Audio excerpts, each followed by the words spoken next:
ABCD essentially pivots what we're looking at in terms of what counts as impact or measurement, because more conventional service delivery based evaluations, generally there will have been an assumption that something was wrong and the project has come in to kind of correct or to add to or to accentuate kind of something.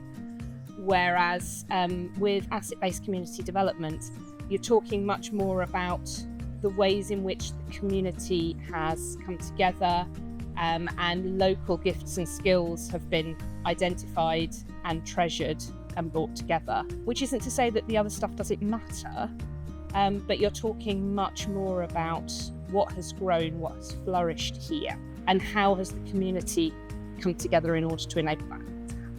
ABCD talks a lot about treasuring things, and sometimes you hear this phrase kind of treasuring things rather than measuring them.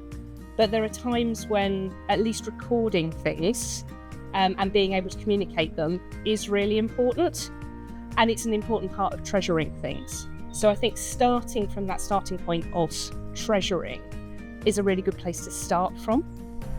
So I think a really practical way of gathering the data without undermining ABCD is to start from where the community or the project is at. There are a huge range of techniques out there, both from conventional evaluation and from ABCD evaluation, that a project could choose from, but are trying to impose those from the outside, just thinking you can pick one off the shelf and just do it, isn't going to work from an ABCD perspective. It's more a case of saying, well, actually, what works well in this context? And so I suppose a practical example of that would be that the project here in Hodge Hill, they do use questionnaires to gauge the kind of difference that the project is making to individuals. But those are not just sent out anonymously. Those are conversations between a staff member and the participants in the project. Now, from a traditional research point of view, you might say that has advantages and disadvantages. But actually, in terms of making it work for the project, it's relational, it's personal, and it's supporting the person to tell their story themselves. And not everybody can do that just through filling in a form.